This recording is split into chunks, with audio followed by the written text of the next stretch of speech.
Hello guys, welcome to our channel. నేను మీ తేజ. ప్రస్తుతం మనతో పాటు సీనియర్ జర్నలిస్ట్ చరణ్ ఉన్నారు. ఆయనతో మాట్లాడదాం. నమస్తే. నమస్తే. రైట్. అయితే తిరుపతి లడ్డు ఇష్యూ జరిగిన తర్వాత పవన్ కళ్యాణ్ గారు దానిపైన స్పందించి ప్రాయశ్చిత దీక్ష కూడా ఆయన వేసుకున్నారు.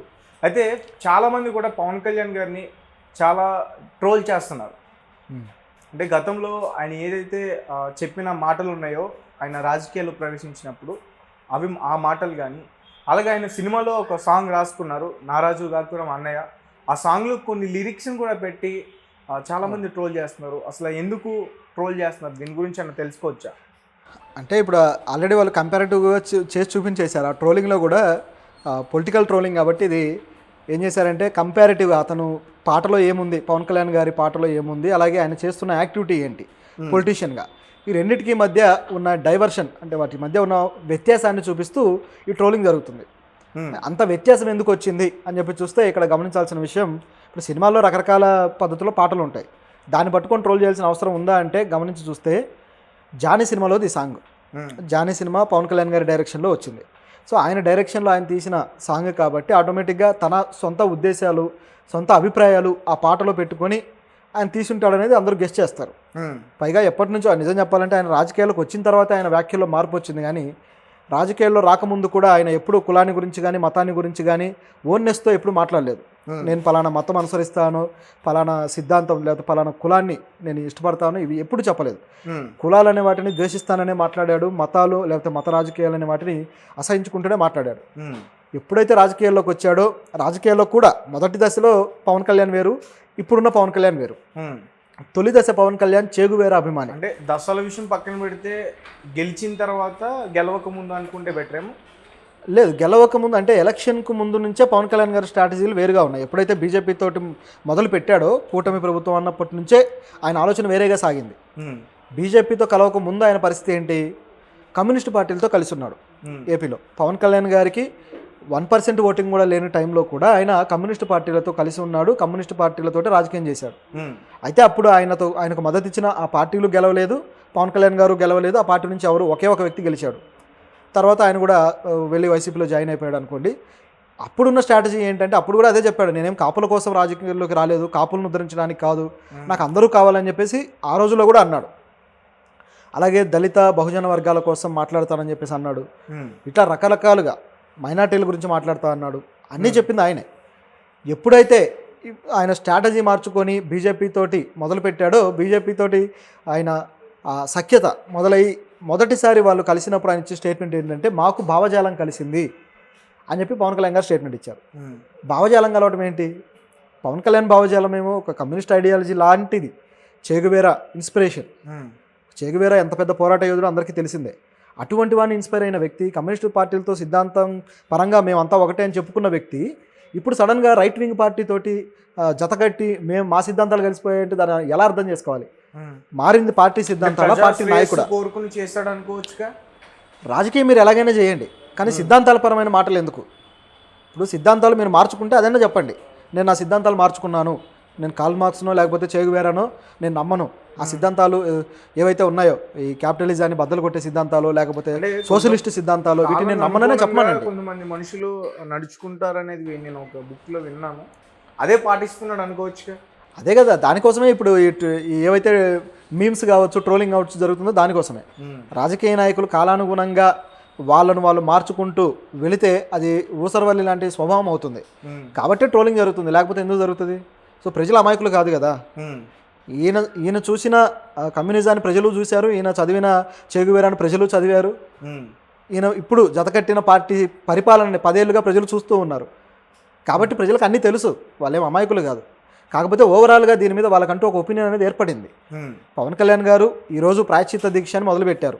మా ధర్మాన్ని కాపాడుకోవాలి, క్రిస్టియన్ చర్చిలో ఇలా జరిగితే ఊరుకుంటారా, మా హిందూ ధర్మానికి అన్యాయం జరిగిపోతుందని చెప్పేసి ఈరోజు మొదలుపెట్టాడు.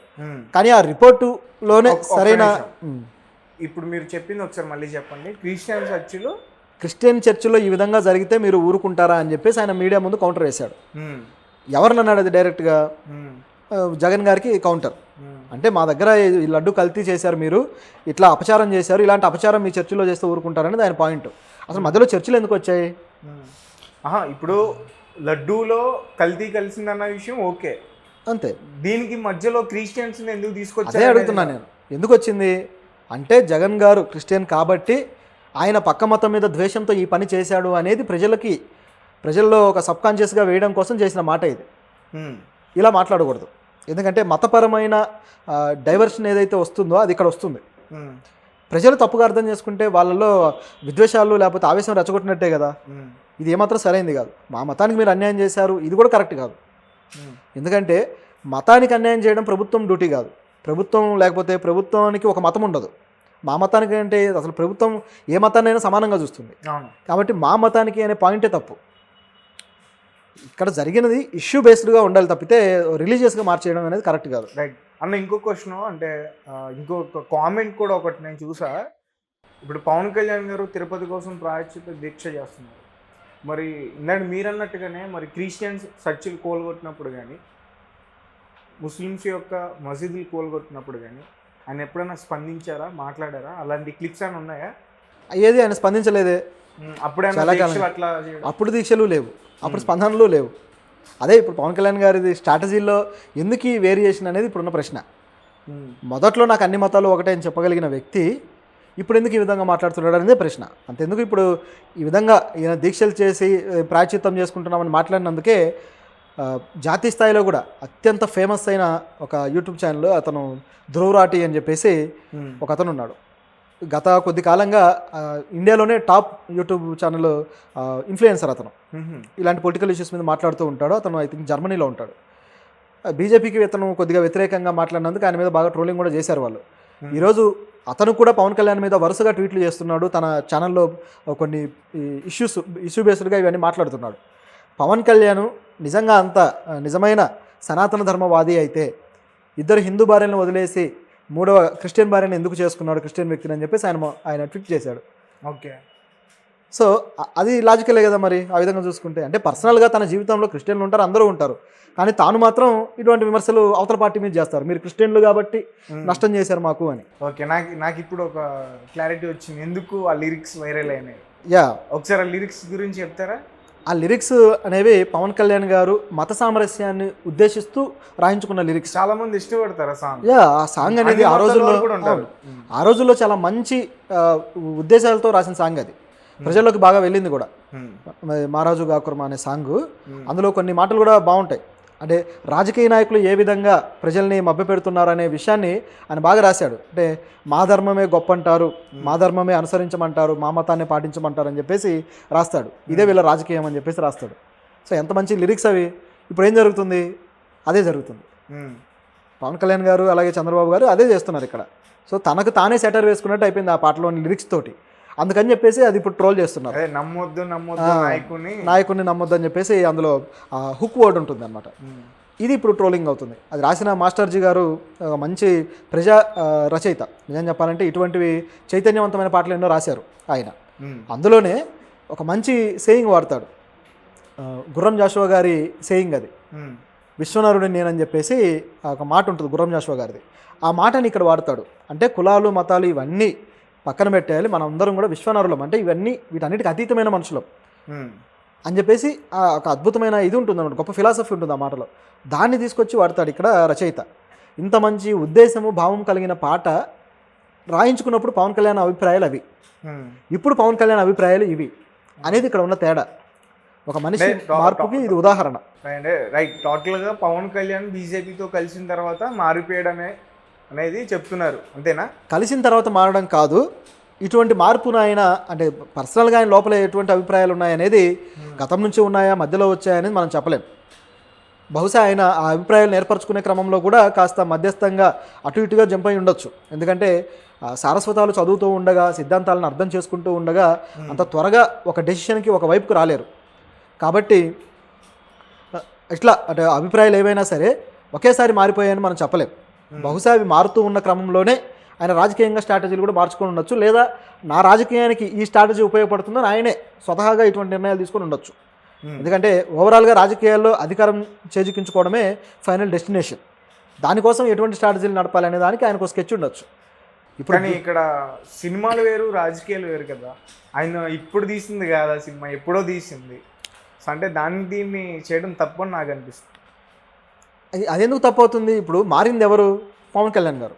సో ఆయన ఎందుకు అలా మారారు అనేది కదా ప్రశ్న. సో ఆ మార్పుకి ఆయన దగ్గర ఆన్సర్ ఉందా? ఇంతకుముందేమో విశ్వనాథుడిని అన్నావు, కులాలు మతాలు వద్దన్నావు, ధర్మాలు ఈ ధర్మం పేరుతో రాజకీయాలు చేయొద్దన్నావు, ఇప్పుడు అన్నీ నువ్వే చేస్తున్నావు అని ప్రశ్నించడంలో ఉన్న తప్పేంటి? ఆ ప్రశ్న ఎటువంటి తప్పు లేదు.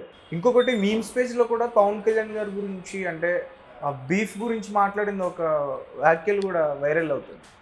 అదేంటి?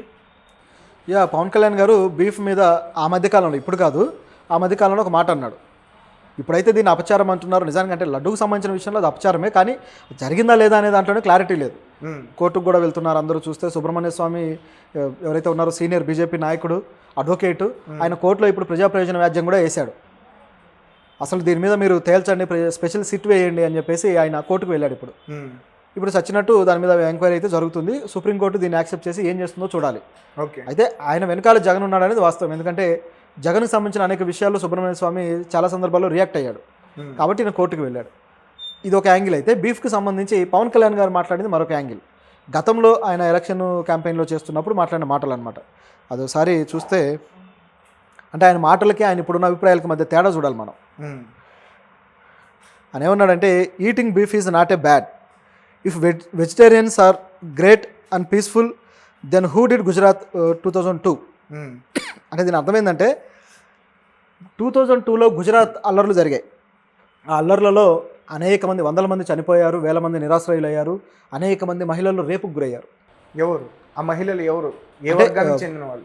ముస్లిం వర్గానికి చెందిన వాళ్ళు అనేక మంది ఈ విధంగా అయ్యారు. అయితే దానికి కారణమైన గోద్రా అల్లర్లు మళ్ళీ దానికి ముందు పెద్ద చరిత్రే ఉంది.